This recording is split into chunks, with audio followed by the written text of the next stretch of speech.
This is Fox 19 Now.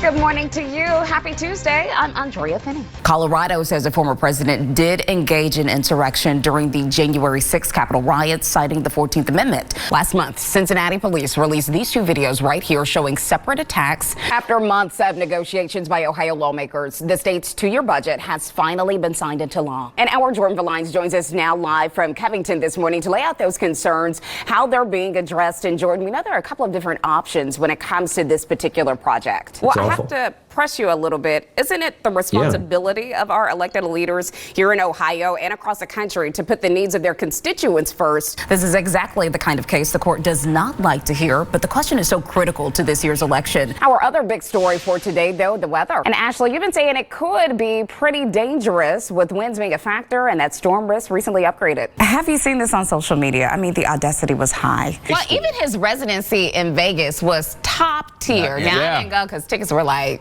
$3,000. P.F. Chang's is offering those going through a recent breakup a chance to get 6 dumplings for free. Dumpies. I didn't write that, but that's what you've been dubbed. Dumpies can text their breakup story. And I have a surprise for you guys. It surprised me too when she pulled up. I'm sure you all recognize this face here. Thank you so much for being here, Cheryl Underwood. Steph loves its name. It's called the Brand New Material Tour. Stop with the metaphors. Residents of Long Island in New York are voting in a special election today to fill a vacant seat in the U.S. House of Representatives. In 2021, North Carolina's GOP state lawmakers argued the independent state legislature theory. Trump's victory was almost guaranteed, and his remaining rival, former South Carolina Governor Nikki Haley, opted to participate in the state's primary. Ken, you've been following this story since about 4:30 this morning. You've shared another person could have been harmed. So what do we expect to hear from police? This is Fox 19 Now. Good morning. Thanks for joining us. I'm Andrea Finney. A lot to get to this morning. In Kenton County, police have arrested 2 suspects who they believe were stealing from a construction area at Beechwood High School. Our Jordan Valines has the latest in just a minute. Plus, the Supreme Court is preparing to hear arguments soon as some states try to remove former President Donald Trump from their November ballots. But the good news is that rain mostly happening overnight, Ethan. We want to get you some breaking news this morning. Police have made an arrest after an investigation for several hours outside of Beechwood High School. Authorities received reports of suspicious people near that school. Now that case is impacting students this morning. Our Jordan Valines explains what parents and kids need to know. Happening today, Cincinnati Classical Academy is closed due to illness. This is the second time this week. The school's headmaster says almost 20% of students were absent or went home early with the flu on Wednesday. The school will be closed for the remainder of the week. The headmaster says classes should resume on Monday. An appropriations bill passes the Ohio House. The money comes from pandemic funding, providing millions of dollars for local projects. Ohio House Bill 2 would provide $8 million for the new music venue at the site of the former Coney Island.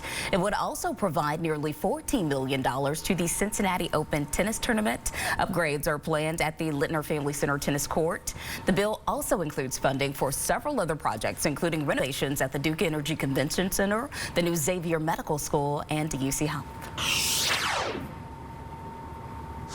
You're taking a live look from the steps of the U.S. Supreme Court. In just a few hours, justices are being asked if former President Donald Trump can be removed from state ballots for allegedly engaging in insurrection. This is exactly the kind of case the court does not like to hear, but the question is so critical to this year's election. The justices were left with little choice. People have been camped out here overnight awaiting the start of proceedings. CNN's Emily Schmidt reports. Terrible to hear this morning. Families across the country are furious with the U.S. Postal Service after their loved ones' ashes were lost in the mail. Well, the United States Postal Service admits there are hundreds of remains in its custody, but it says they can't be delivered. Tonight at 5, our national investigative team reveals the problem, and they'll show how Congress may get involved to finally bring those loved ones home. They say they won't vote for a stopgap measure that keeps government open. So I don't know, where do you go in that scenario? At the end of the day, we'll get it all. Well, with less than 48 hours to go before the U.S. government runs out of funding, the deadline for a potential shutdown is inching closer. The House just passed a set of spending bills last night, but none will avert a government shutdown. They're also expected to be dead in the Senate.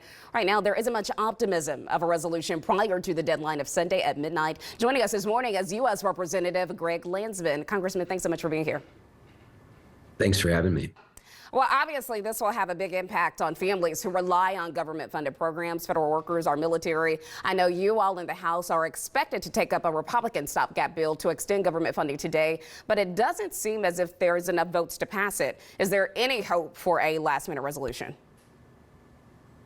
Well, I think it's important for us to all stay somewhat hopeful and at least continue working on this. I'm part of a bipartisan group that will meet today at 2:30. 30 Republicans, 30 Democrats that have been working on this. We did pass a bipartisan budget agreement in May. The fact that we're in this place is incredibly frustrating, and it will be very hurtful to a lot of workers and to a lot of families. I mean, you're talking about millions of federal workers. These are folks who make $50,000, $60,000, $70,000 a year. They will either be furloughed or asked to work without a paycheck. And, it will affect air traffic, control issues, travel, drinking water, programs for seniors, women, children. I mean, in the last one, the last shutdown cost the economy over $10 billion. So we have to stay dug in and work to either avert a shutdown or open it back up as quickly as possible. And for context, the Senate and far-right House members, at least, are at an impasse over how to keep the government operating. The big three differences seem to be funding for border protection, Ukraine, and the idea of passing a CR as opposed to full-year spending bills. From the public's purview, though, wouldn't congressional leaders be able to pass a bill if all other House members work collectively, especially since the Senate has been able to do so far? Yeah, and we could. I mean, just to give a little bit additional context, the Senate Republicans and Democrats reached an agreement. It's very similar to the agreement that we passed in May and June, the bipartisan budget agreement. So this is unprecedented in the sense that we already agreed to a budget, and now we're here, and it's so terrible, really truly terrible to do to the American people. The House does have a majority of us who will support what the Senate is passing, but that has to come to the floor. And what the folks on the other side have brought to the floor have been these spending bills and amendments that aren't going anywhere, that slash, the salaries of people that they don't like in the administration and Homeland Security, the secretaries of Defense and State. It's all I think a show, but it will have enormous impact, negative impact on families. Well, I have to press you a little bit. Isn't it the responsibility of our elected leaders here in Ohio and across the country to put the needs of their constituents first ahead of personal political aspirations? Oh, totally agree. I mean, 1,000%. And so in the last, when we voted on the bipartisan budget agreement, everyone in Ohio, the entire delegation, all of us voted for it, and we would vote for it again. We just need that bill to come to the floor. And at the moment, the far right are controlling what comes to the floor, and what's coming to the floor are either not even passing the House, not even getting enough Republican votes, or they're so toxic they won't go anywhere in the Senate. Well, we really look forward to what's happening today at 2:30. But as people are preparing for this looming shutdown, your office is helping to fill some of those gaps. Yeah. Lots of government offices will be closed. So most people who are working will be busy picking up the slack as a result of those furloughed workers, or some offices just plainly unavailable. So when should people reach out to you for help? They can reach out to us anytime, and they can call our district office. They can call us up here. I'm obviously going to be here until this gets resolved. And even if we can't avert a shutdown, our office will continue to stay open, answer questions, make sure people get the help they need. And I noticed that you all are also opening cases for individuals who do need help if the government does shut down for new cases. Absolutely. All right. Well, thank you so much. Yeah, 100%. Yeah. Thank you so much for joining us. We really appreciate it. 6 years since Cincinnati launched a program designed to reduce violent crime in the city's hotspots. It's called the Pivot Program. In 2017, Cincinnati actually won an award for reducing shootings in the Westwood area by 80%. But there's been a pause in the program's activity. I spoke with officials about how they're restarting its efforts. 911, what's the address of your emergency? I can barely understand you. You need to tell me what's going on. Your sister got shot? It's very, very frustrating. We just had two subjects shot at each other. For a violent area to exist, there's a recipe for it. There's a formula. Someone just got shot. They're laying in the street. Just like a cake has ingredients and a recipe as well. The job of Pivot is to look at what the recipe is for that's creating the violence, and then do something to the ingredients to eliminate it.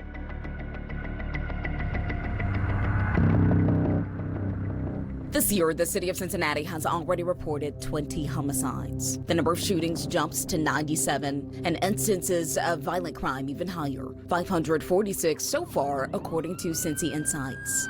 I heard a gunshot and I hear a bunch of people screaming. But when it comes to taking a life, there's actually been a 17% decrease year over year. No one is spiking the football, but we are saying that our efforts are working, that we are trending in the right direction. We sat down with Mayor Purefall to talk about his efforts to curb crime. His administration and city council have invested $1.5 million into the stagnant Pivot program. It works. Bottom line, it works. Place-based investigations of violent offender territories, or Pivot, is set to use data to systematically dismantle criminal networks and eliminate safe havens for criminal activity. What specifically does Pivot do in these kinds of neighborhoods? I know that there was a kind of drop in activity from the Pivot program, but now it's starting to ramp up again. So there's, of course, short-term, more immediate things that we can do, like attending health fairs to talk about and push secure firearm safety. Sergeant Epstein says many people think their firearms are secure because they're concealed,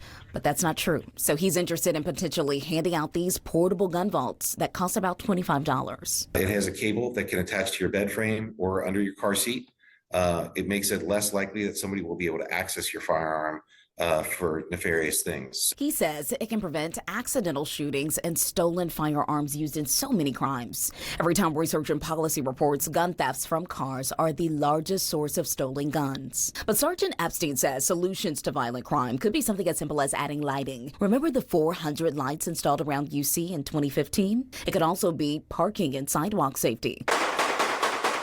One of the differences made after the OTR mass shooting, where the Pivot program now operates. CPD and about a dozen Pivot community partners train landlords and business owners in instilling best practices. But they also take legal action against entities that attract crime. Judge Nestor in Hamilton County just ruled the John Street Market a public nuisance property, shutting down its business operations in the West End. That area now benefiting from Pivot. But long-term, the program has to reach youth. One of the root causes of violence is the fact that kids grew up without the attention that they need. But in Avondale, a lot of kids are getting what they need. And His Tape Ministries is already reaching teens directly. Its Positive Force program is very similar to Pivot, but apparently goes above and beyond. When we be here, it keep us off the streets. He makes sure we have money in our pocket, we eat. He makes sure we good, basically. You know what? I think it's very interesting that a lot of your points during our conversation have focused more so on basic needs, not even violence, let alone gun violence. First and foremost, they don't have to go out and rob somebody to get what they need. And a lot of times we forget that the energy behind some of the activities that we hear about are based on somebody not being able to get what they need. So they're pressured and pressed. Say one you been right here and we called him and asked him like for something, for something to eat, whatever we want, like he'll make sure we got it no matter what. Like, even if he ain't got it, he ain't in the right position to give it to us, he gonna make sure we got it. Avondale has had the Pivot program 3 times in the past. The first time, data from the city of Cincinnati and UC shows a 57% drop in shooting victim counts. The second, a 67% drop. But that third time, a 92% drop. Violent crime also cut in half. Now, Interstate Ministries is building off of Pivot's momentum, establishing trust. A lot of people don't see the value of sharing with police intricate details or inside information. And so when there are issues that are happening in our communities, there are what we call community lieutenants, community voices that speak to pastors or may speak to another influence. Avondale has had a shooting recently, but there was a period of time, about a month, where there weren't any. What was happening during that time? And it was around the spring break time. This was the first time that all of our schools would have been out for spring break at the same time. And so we got together and we talked about what each organization, each group, each church could do each day. So we provided something every day during spring break. He and other leaders insist the growing theme, the takeaway, is collaboration works. Right now, Avondale has one of the more successful grassroots initiatives, but the official Pivot program is only operating in 2 of Cincinnati's 56 neighborhoods, OTR and the West End. As you can imagine, it's incredibly expensive. It's incredibly time intensive. So it's hard to run multiple Pivot programs at the same time. What would you like to see in the neighborhoods where Pivot is not occurring right now? So often the people living in the community know that something is about to happen, but they feel either fear or they don't have the resources or the know-how of who to report to. So that collective responsibility is critically important. Andrea Finney, Fox 19 Now.